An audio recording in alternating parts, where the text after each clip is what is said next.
Bom dia a todos. Bom dia.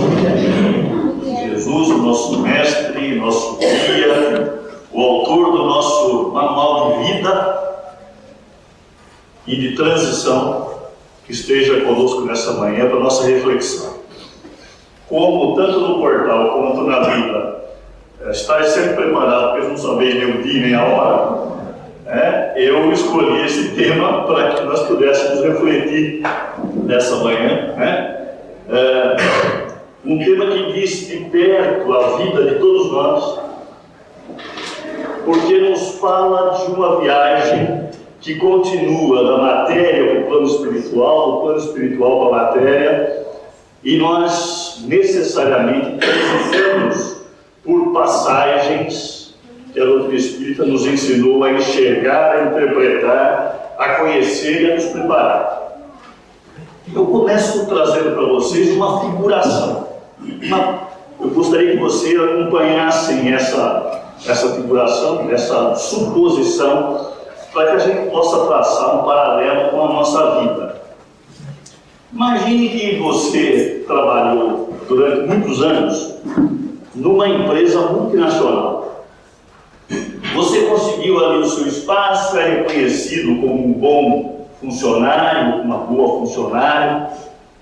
E depois de vários anos de trabalho, em que você inclusive galgou alguns degraus na empresa, pelos seus méritos, pelo seu empenho, a empresa recebe em determinado dia a visita do seu presidente, um homem que veio de um outro país e que é uma autoridade perante a empresa. E esse presidente, então, faz um tour pelos vários departamentos dessa empresa, vai conhecendo detalhes daquela unidade onde você trabalha, até o momento em que chega naquela sua unidade. E em determinado momento manda te chamar lá para o gabinete da gerência, e esse presidente, então, quer ter com você uma conversa.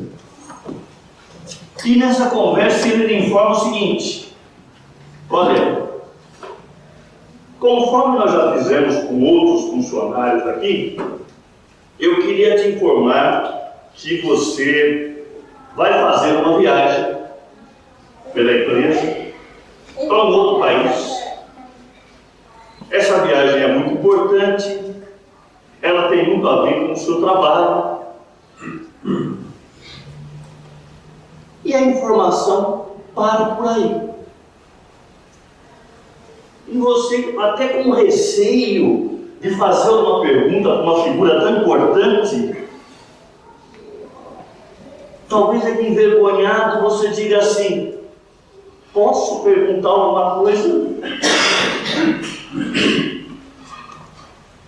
E o presidente diz para você: pode. Mas as perguntas que você vai fazer acabam tendo respostas que não lhe satisfazem muito. Você pergunta assim: o senhor pode me dizer para qual país que eu vou?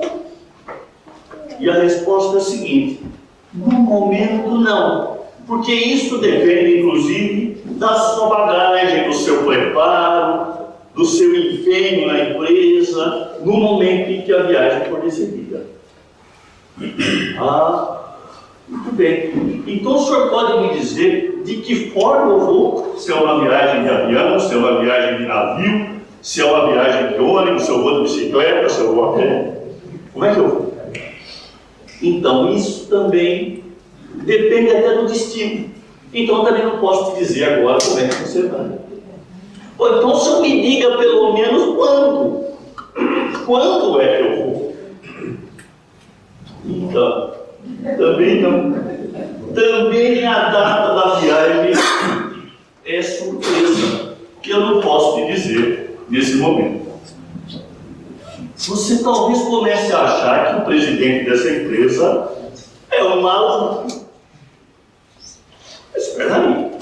O sujeito fala que eu vou viajar pela empresa, não me diz para onde, não me diz quando, mas me deu uma outra informação. Olha, você tem que estar permanentemente preparado. Portanto, você acerte a sua mala passe a andar com ela no carro, no porta-malas, esteja sempre com ela, porque essa viagem pode acontecer amanhã, como ela pode demorar alguns anos. Para se informar na empresa que vários outros funcionários já viajaram.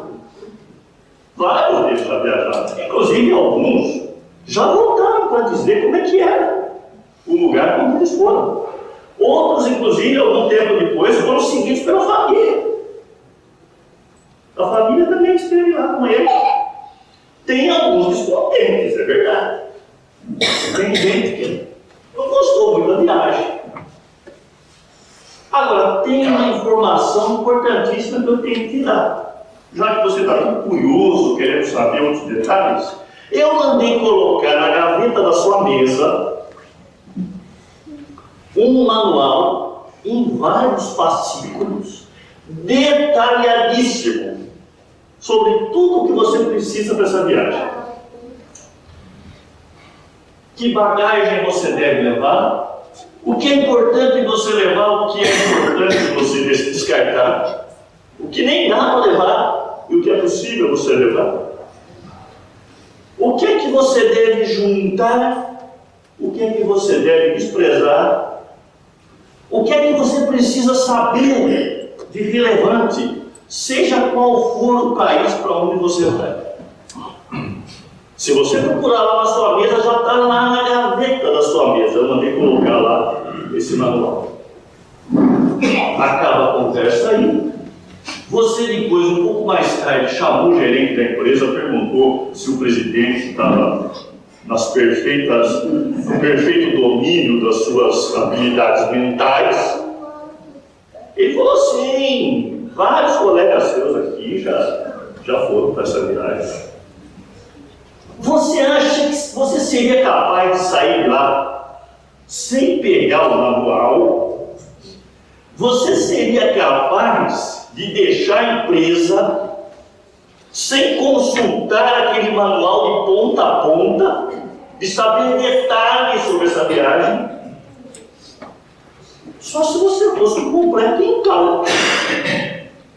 Porque nessa viagem transportada agora para a nossa vida, a empresa é a sua encarnação, é a sua oportunidade de passagem aqui na Terra. A viagem ocorrerá necessariamente, você não sabe nem o dia, nem a hora. Não dá para sair da empresa e falar não quero. Não dá.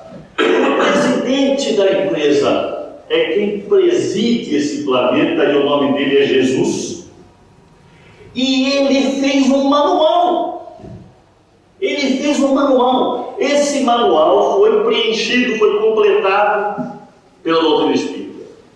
A doutrina espírita nos trouxe detalhes sobre isso. O que tem de mais importante nesse manual nem é o embarque ou o desembarque. O que tem de mais importante nesse manual é o modo como você tem que viver na empresa. Isso é o que tem de mais importante. O resto é detalhe. Mas esses detalhes acabam tendo uma importância grande para a gente, porque nós ficamos muito ansiosos.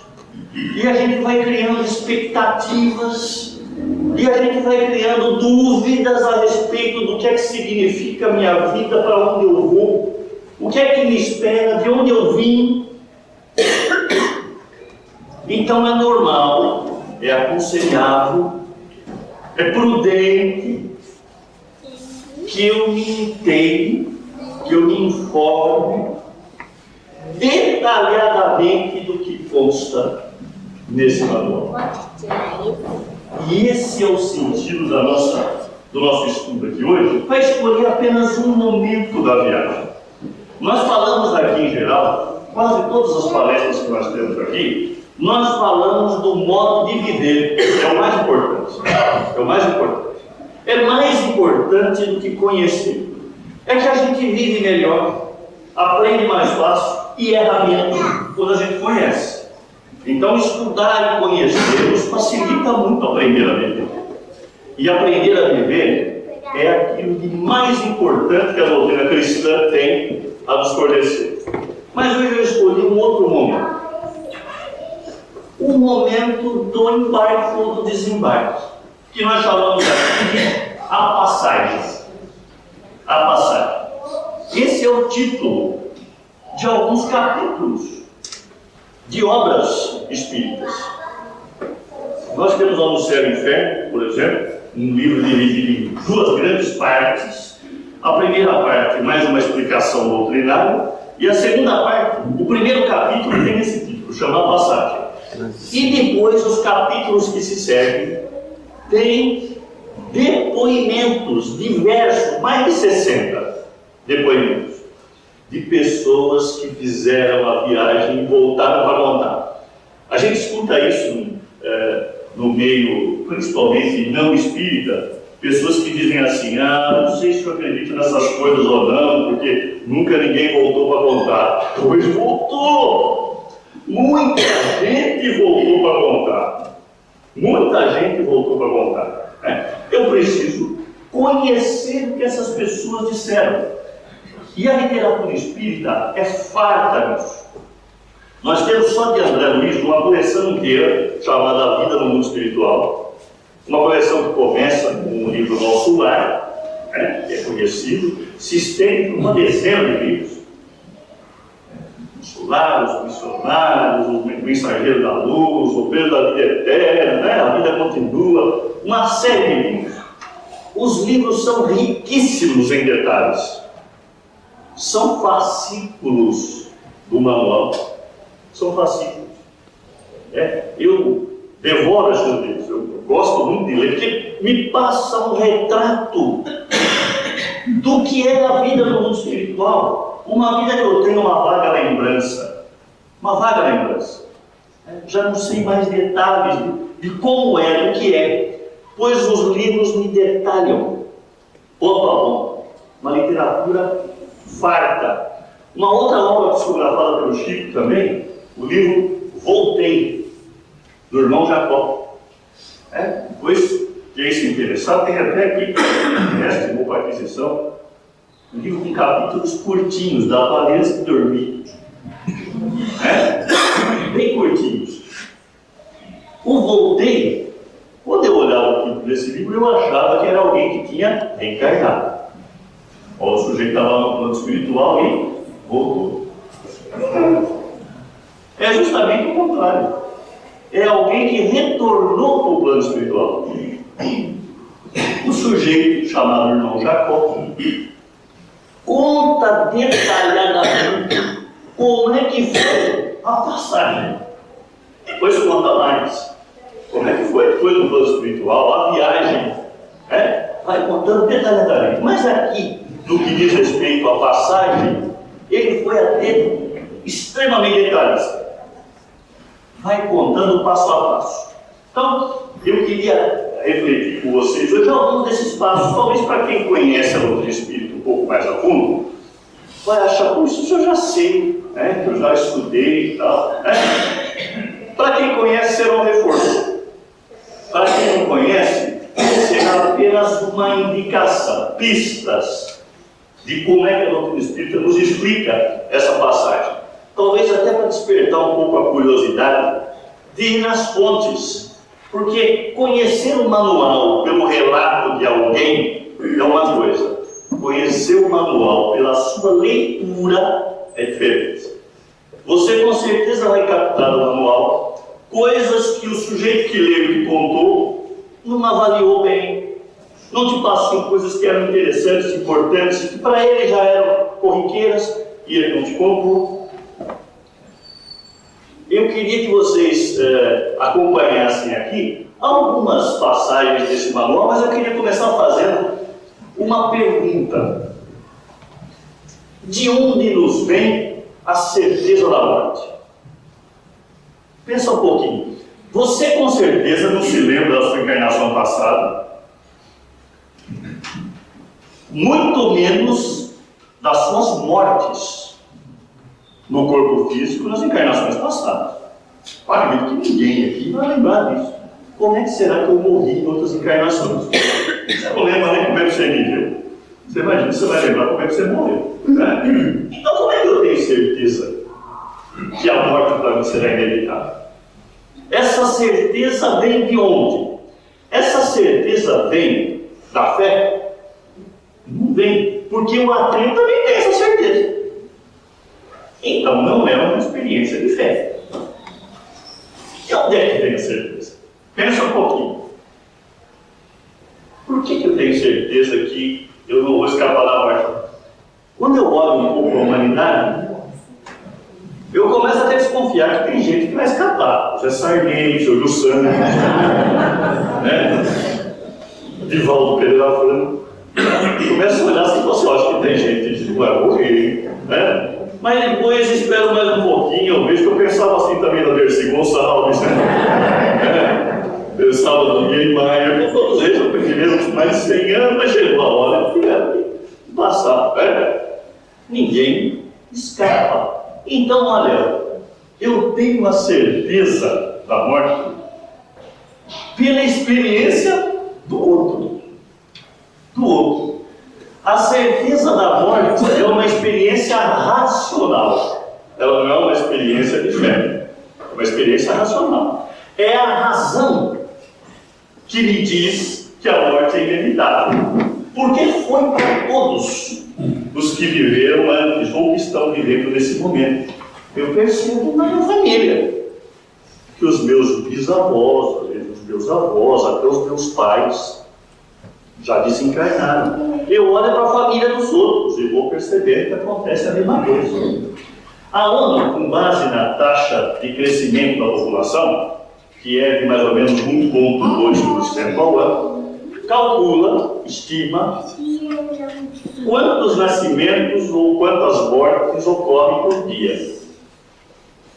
Esse cálculo é até assombroso.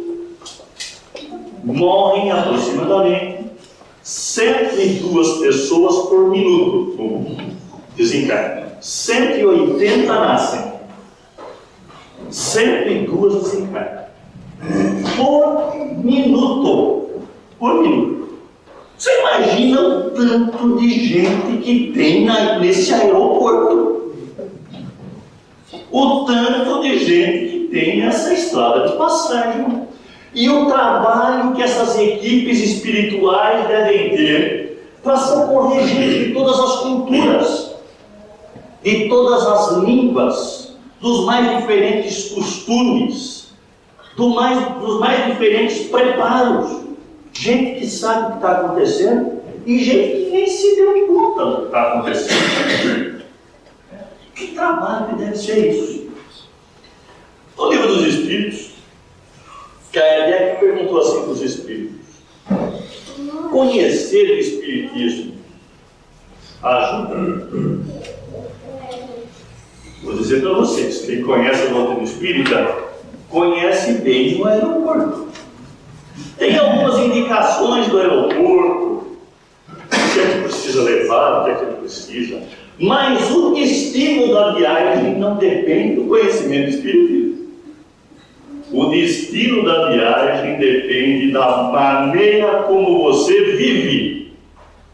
Isso é que vai determinar para onde você vai, que experiência você vai ter do lado de lá.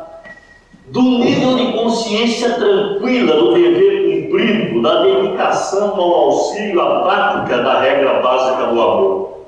Isso é que faz a diferença. Não é ser da religião A, B, C ou D. Não é isso. Infelizmente, algumas religiões pregam isso. Que basta que você seja adepto de uma delas, para que você tenha garantido o carimbo no passaporte. Para que o seu passaporte esteja carimbado. Nenhuma religião lhe dá visto de permanência em lugar nenhum. Nenhuma delas.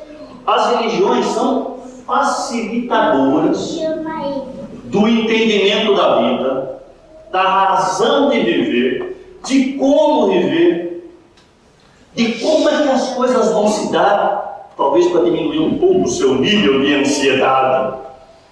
Como é que as coisas vão ocorrer? E claro, conhecer a doutrina espírita me dá luzes no momento do desencarne, no sentido de eu sei o que está acontecendo comigo. Ou eu sei como eu devo agir nesse momento. e facilita os trâmites burocráticos da coisa. Facilita. Mas não é garantia por si só, apenas por ter abraçado a doutrina espírita ou qualquer outra religião, não é garantia de escolha de destino. Não é, porque o destino da viagem depende de outros fatores. Não basta conhecimento. Não basta conhecimento. É preciso vivência, é preciso vida. Então, veja, a certeza da morte nos vem, portanto, dessa experiência racional. Schopenhauer, um filósofo que nasceu na Polônia e que foi contemporâneo de Kardec, viveu na mesma época de Kardec, um pouco mais velho de Kardec, mas viveu na mesma época, dizia assim, esse sujeito era ateu, ele dizia assim: a razão deu ao homem a certeza assustadora da morte. A razão deu ao homem. A certeza da morte começa, portanto, num postulado racional. Mas se é assim, se todos nós sabemos que a morte é inevitável, que essa passagem ocorrerá, por que que, em geral, as pessoas temem muito a morte? Porque há uma ideia universal de que a morte é um grande mal. Se você perguntar para 10 pessoas se elas acham que a morte é um bem ou um mal, é provável que pelo menos 9 dirão que a morte é um mal. Somente pessoas que estão em desequilíbrio escolhem morrer antes da hora. As pessoas preservam a vida e isso é natural e positivo, porque tem certeza que a experiência encarnatória é importante e vale a pena. As pessoas em sã consciência não escolhem morrer, elas escolhem viver. Elas escolhem viver. Por que nós temos então essa certeza de que a morte é um mal, se nem sempre é assim? Se eu enxergar apenas como uma passagem, como uma transição, e se eu tiver a certeza de que, tão certa quanto a morte é a continuidade da vida, as coisas começam a mudar um pouco. Aqui eu começo a ter um misto de postulados da razão com postulados de fé. Quanto maior é o conhecimento que eu tenho da vida futura, da vida depois da matéria, menor é o meu medo da morte. Menor é o meu medo da morte. Quanto mais eu sei sobre a vida que continua, menos temor eu tenho do momento dessa passagem. Por isso que a doutrina espírita é reconfortante, porque ela não me dá apenas a certeza de que eu vou continuar a viver, ela me dá a certeza de que todas as pessoas que eu vi passar do lado de lá continuam vivendo. Todas elas. E mais, ela me dá a certeza de que existe grande possibilidade de que elas se encontrem. Isso não é apenas um consolo barato, até porque é uma possibilidade, não é uma certeza, esse encontro. Quem já leu a obra Nosso Lar, André Luiz, e o André Luiz passou pelo menos 8 anos naquilo que nós chamamos um umbral, uma região tormentosa. E por que ele passou 8 anos? Tinha lá uma pena, 8 anos, inclusive, é uma pena muito prevista no Código Penal. Foi 8 anos condenado, 8 anos de umbral. Não. Quando é que ele conseguiu ser socorrido? Quando ele percebeu a condição dele, quando ele começou a pedir, quando ele se abriu para a prece, para a sintonia, para a espiritualidade socorrista. Antes disso, até a mãe dele tinha visitado o filho umbral. E é claro que a mãe vendo o filho ali, gostaria de socorrer de imediato. Ele não se permitia socorrer. E depois já de socorrer,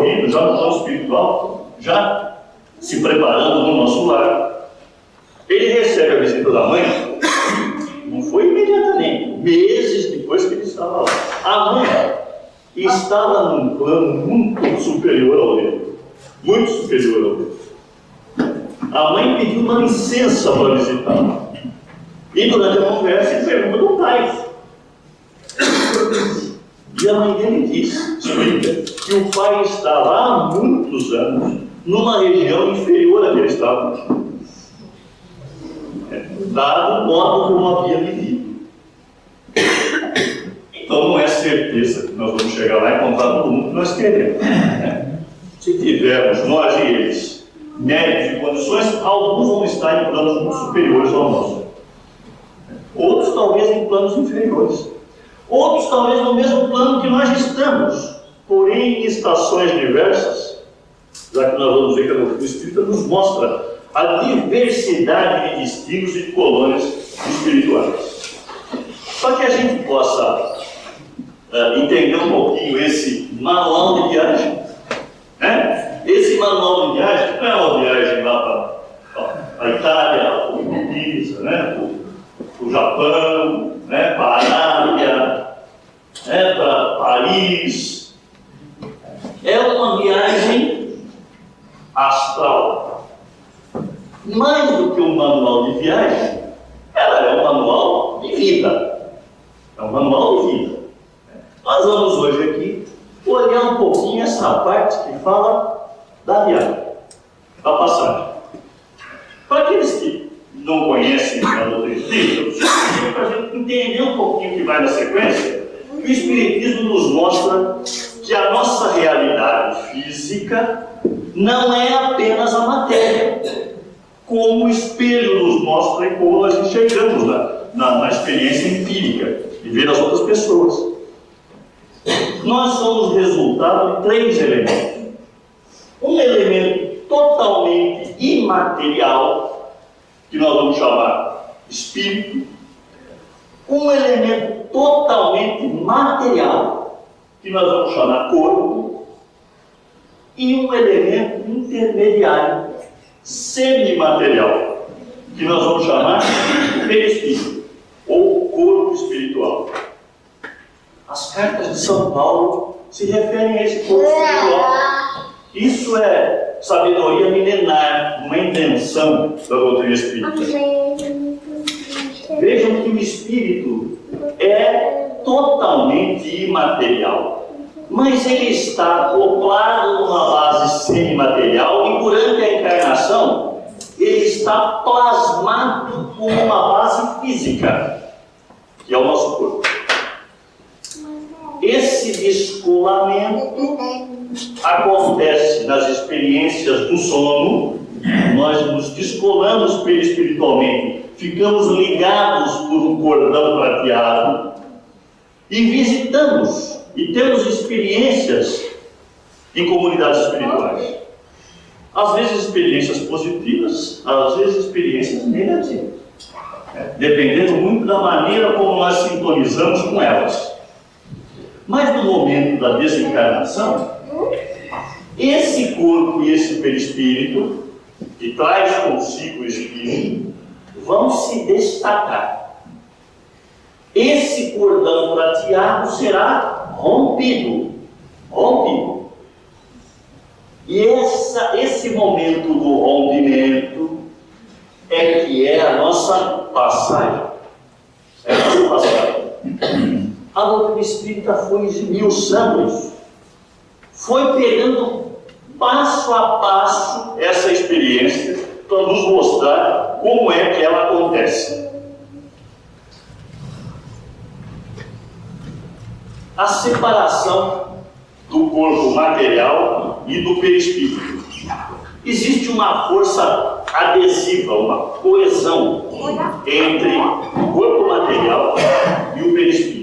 Essa adesão é de molécula a molécula, célula por célula. O seu perispírito está aderido ao seu corpo físico. É tão verdade isso, que descolado, desmembrado do corpo físico do corpo espiritual, o corpo perispiritual, aquele que é semimaterial, que nós vimos aqui, intermediário, ele carrega a mesma forma. A mesma forma.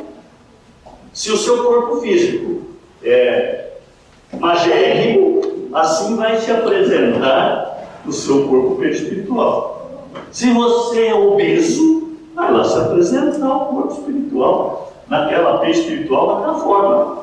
Ele acompanha a sua fisionomia, os seus traços característicos.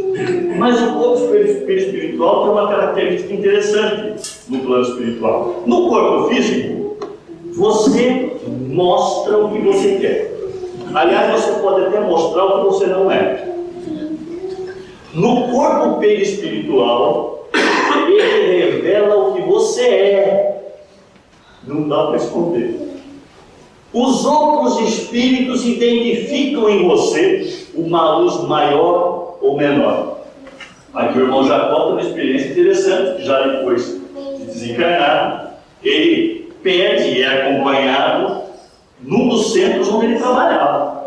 E chegando lá, ele encontra alguns espíritos obsessores que ele tinha doutrinado.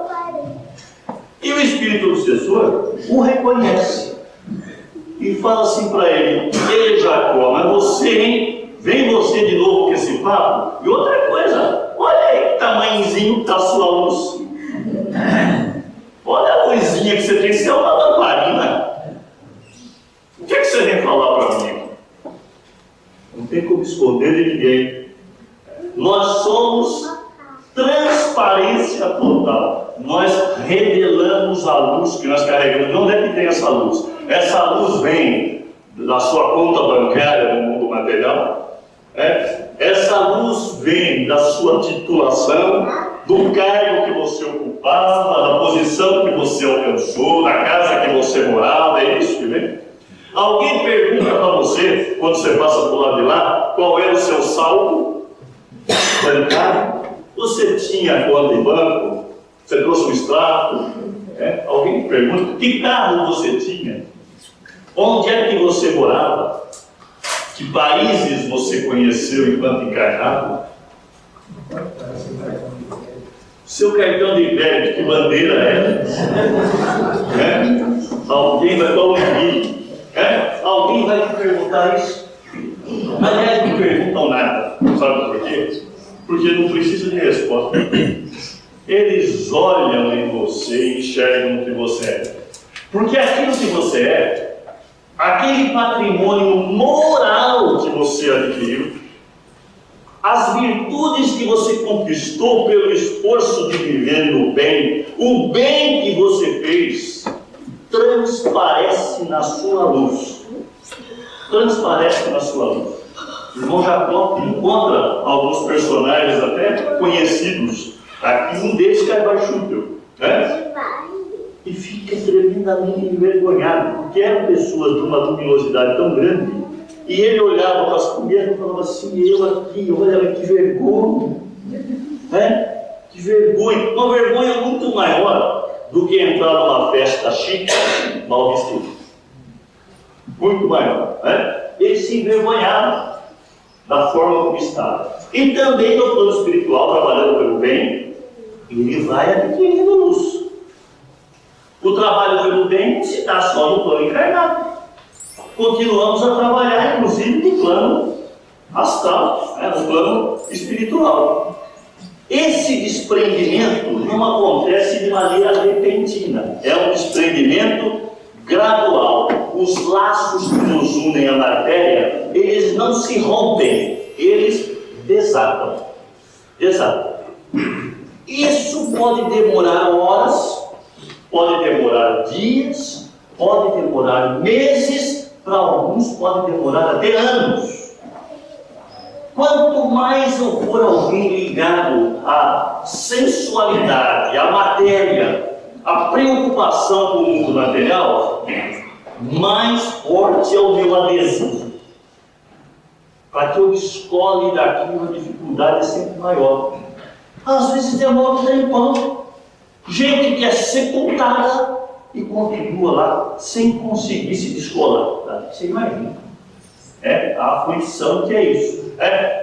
O sofrimento provocado não é um sofrimento provocado apenas pelo desastre. É um sofrimento provocado pela situação psicológica da pessoa.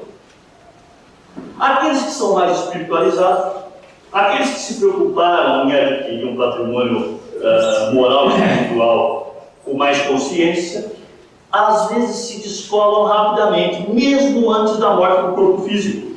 Há casos em que esse desprendimento se dá antes do respiro final, antes da última batida do coração, antes que as energias cerebrais se apaguem. Se dá antes. Há um desprendimento natural que, inclusive, a maior experiência na matéria, pessoas que desencarnaram mais idosas ou enfrentando uma doença por muito tempo, esse descolamento tende a ser mais fácil. Enquanto pessoas que morreram em mortes acidentais, por exemplo, podem ter uma dificuldade maior, porque aquilo foi abrupto. Mas para todo mundo, nós teremos um momento desse desprendimento. A doutrina espírita nos mostra que esse grau de pureza e desmaterialização, ele é variado. E vários dos livros da doutrina vão contando relatos de pessoas que passaram por isso. Como é que foi a experiência? O caso do irmão Jacó é até uma exceção, porque ele se desprendeu em poucas horas. Teve até a oportunidade de comparecer ao velório dele.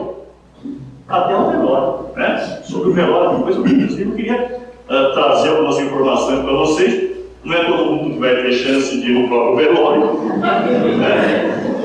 Mas é bom que enquanto a gente não vá no nosso próprio, a gente aprenda a ir nos outros. Isso é algo muito importante, porque as pessoas às vezes vão em velório e ficam lá no cantinho contando piada, falando de política, reclamando da situação do país, ficam lá contando as despesas, quem é que vai pagar isso, quem é que vai pagar aquilo, como é que vai dividir a herança. O quanto que isso abala o espírito que está ali no momento de transição. Se ele já conseguiu ter consciência, porque nós vamos ver que há uma perturbação séria nesse momento, ele fica apavorado. O que estão discutindo aqui? Estão discutindo para quem vai ficar o terreno, a casa, o dinheiro do banco, quem é que vai pagar as despesas do funeral. Coisas estritamente materiais. A gente percebe que aquilo tudo que ele juntou na matéria está servindo para quê? Para disputa de herdeiro? Para expulsão de porta de velório? Deve ser uma frustração imensa, né? Bezerra de Menezes, que é um dos espíritos que auxilia o irmão Jacó, diz assim: são dardos mentais que ficam te atirando. Isso machuca, né? Dardos mentais. Nessa experiência na casa e depois um pouco mais à frente a experiência no próprio ambiente do velório. Mas esse desenlace tem em geral um auxílio. Essa imagem foi feita bem pensando no caso do irmão Jacó, que no momento desse desenlace se encontra uma filha, Marta, que já havia desencarnado antes dele, e encontra dois personagens que ele reconhece. Um deles ele tinha conhecido pessoalmente, que era o Andrade, e o outro, que era o Bezerra de Menezes. Essas pessoas vão auxiliar. Uma coisa interessante, ele é levado no primeiro momento, ainda antes do desatamento final do cordão, ele é levado para uma praia. E outros espíritos que haviam desencarnado há horas também são levados para lá. E ele pergunta, né, por que nós viemos aqui para a praia? Aí ele desencarnou no Rio de Janeiro. Ele falou assim: porque existe uma influência positiva do mar no controle e na harmonia perispiritual. Aí eu entendi porque quando eu vou para a praia eu sinto bem. Né? Existe uma energia do mar que influencia no equilíbrio perispiritual. Eles são, inclusive, o ponto de partida, o aeroporto, no caso dele, foi uma praia. a esse auxílio, principalmente porque todo momento de desenlace, nos diz a doutrina espírita, esse desenlace gradual, ajudado, auxiliado por espíritos que nos acompanham, ou equipes socorristas que vão até ali. No caso do André Luiz, os livros O Brilho da Vida Eterna, por exemplo, tem vários relatos desse desencarne. Desencarnes às vezes difíceis. Tem um capítulo lá sobre o desencarne de um personagem chamado Cavalcante, uma dificuldade tremenda. Ele se sentia culpado da separação da esposa, que ele sabia que ela o tinha traído, mas ele começou a achar que ele era responsável por aquela traição e queria conversar com ela a todo custo antes de desencarnar. Acontece que ele não sabia, mas ela já tinha desencarnado bem antes. Bem antes. E depois ela é levada na presença dele. Ele pede perdão para ela, ela está numa situação péssima. Ela pede perdão para ele também. Ele acha até que está tendo ali uma experiência física, que já não era uma experiência espiritual.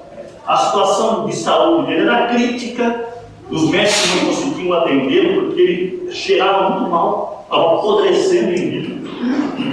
E um desses médicos, inclusive, acaba aplicando indevidamente uma injeção para que abreviasse o desenlace dele. O desenlace não, o desencarne dele.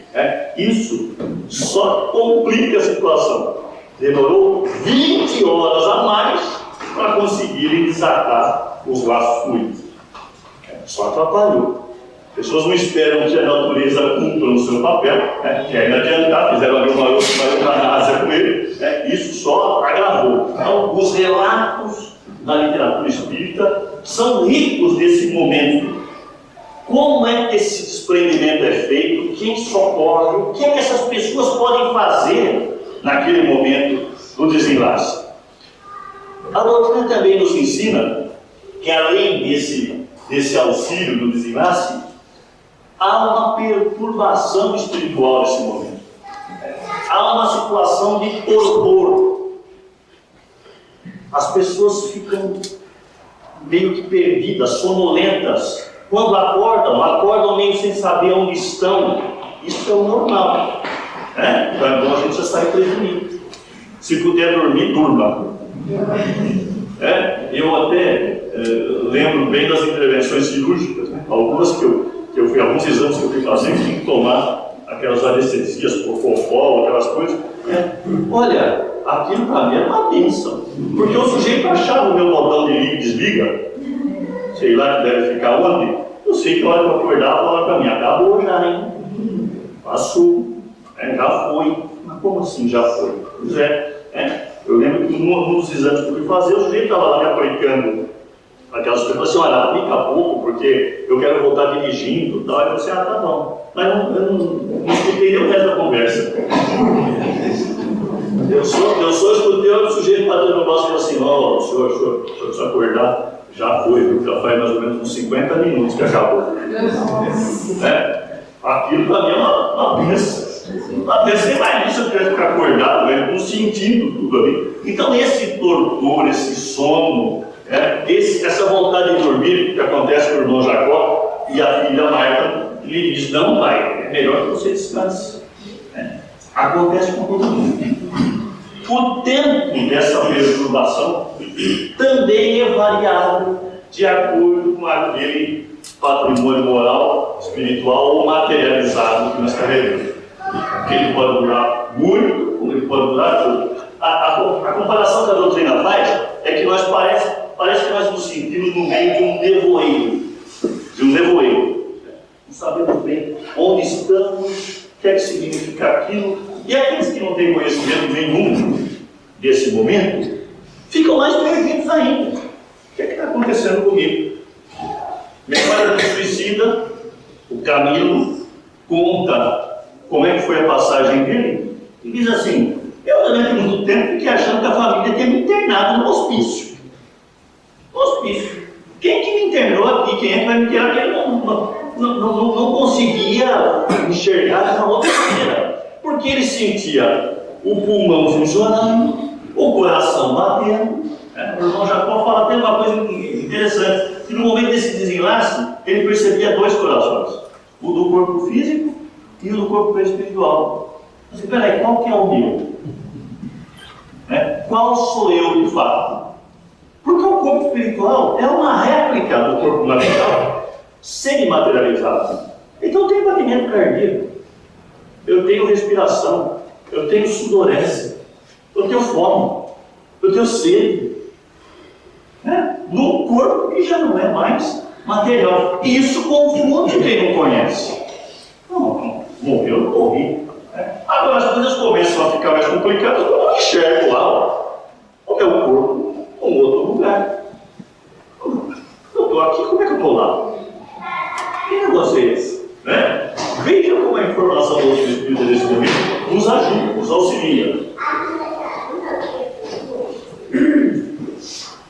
O desenlace total, no caso do irmão Jacó, significa para ele como que um grande empurrão. Ele diz assim: inopinado abalo me revolveu o ser, supus haver sido projetado a enorme distância. O choque foi de tal intensidade que eu julguei ter chegado o momento de uma outra morte. Olha só, o solavanco que ele sentiu quando, fora da casa, entrou lá no ambiente da casa, no quarto onde o corpo dele estava, ainda atado ao espírito, e o Bezerra de Menezes é que fez a manobra de desprendimento total de um dos plexos onde o cordão se ligava. Aquele desatamento foi alguma coisa tão forte, tão chocante, que ele teve a impressão que havia ali um outro momento de morte. O livro Céu e Inferno, os vários relatos de espíritos que voltaram para se manifestar, o primeiro deles, de um sujeito chamado Samson. Esse senhor Samson era um trabalhador da comunidade iniciante espírita de Paris e deixou uma carta pedindo para que ele fosse evocado logo após o desencarne. Ele pediu a Deus a oportunidade de se manifestar ali. E eles fizeram uma sessão mediúnica durante o velório dele. E ele se manifestou ali durante o velório. E diz que essa perturbação durou pelo menos, no caso dele, pelo menos 8 horas. Havia durado pelo menos 8 horas. Outros espíritos, tantos que vão se manifestar nessas experiências, espíritos de criminosos arrependidos, espíritos de suicidas, espíritos de pessoas que se sentiam felizes, pessoas que estavam ainda desarranjadas. Vários desses relatos vão fazer menção a esse momento da perturbação espiritual. No caso do irmão Jacó, olha só no velório. Ali na frente dos meus próprios amigos, sentia-me num torvelinho de contraditórias sensações, redemoinho de energias desconhecidas, mais furiosas do que a do vento forte, me atingiam. Concentravam-se em manifestações mentais heterogêneas. Nem todos os pensamentos traduziam amor e auxílio fraternais. As opiniões a meu respeito divergiam entre si, formando correntes de força menos simpáticas. Imaginei no meu velório o que vai acontecer. Alguns conhecidos me atiravam flores que eu não merecia, ao passo que outros me crivavam de espinhos dilacerantes. Vocês imaginam? No velório, no próprio velório, no momento ali em que eles se aproximavam das pessoas que conheciam, algumas irradiavam forças negativas. Ele viu uma coluna de luz num carro ao longe, até um pouco distante do velório, e ele falou assim: o que é aquela coluna no carro? Você, ali são pessoas que estão fazendo uma prece sincera por você. Essa é a postura de visita ao velório. Eu tenho que visitar para fazer uma prece sincera em favor daquela pessoa, não para julgá-la. Não para dizer em pensamento o que é que eu acho que ela era, principalmente nas suas más qualidades. Não é o momento de atirar contra ela dardos necessários. A doutrina nos mostra que nós mantemos a conservação da forma humana idealizada. O irmão Jacó fala assim: estou rejuvenescido, estou mais forte, me sinto com a capacidade de sair correndo. Ele já era bem idoso. A pessoa que tinha uma limitação física não tem mais, porque aquela limitação é o corpo físico. O mudo consegue falar, o cego consegue enxergar, o surdo vai ouvir. A forma humana que nós conservamos é a forma idealizada. Aquelas dificuldades que eram restritas à matéria, às vezes até propositais, para que eu conseguisse evoluir espiritualmente, elas não são carregadas no plano espiritual. O Camilo, no relato do Memória do Suicida, conta que ele partiu para o suicídio porque não se conformava com uma cegueira. Cegueira que estava se aproximando, já não chegava a fazer mais nada. Então, assim, no plano espiritual, continuei a me sentir cego por muito tempo, mas eu percebi que, na verdade, aquilo era coisa da minha cabeça. Eu enxergava. Eu podia enxergar. Eu não tinha mais a limitação na vista que o corpo físico me impunha. Já tinha superado isso. Então, a doutrina vai nos ensinando qual é a forma humana que você vai adquirir a partir dali. Ela nos mostra que reencontros são possíveis. No caso do irmão Jacó, a filha Marta, percebendo o momento de perturbação dele, recita o Salmo 23, para algumas religiões é o 22, o Senhor é meu pastor, nada me faltará, em meio dos passagens me faz descansar. Aquela prece, aquele salmo recitado vagarosamente, deu a ele uma tranquilidade muito grande, lhe trouxe muita paz. Era um momento de oração fraterna e sincera.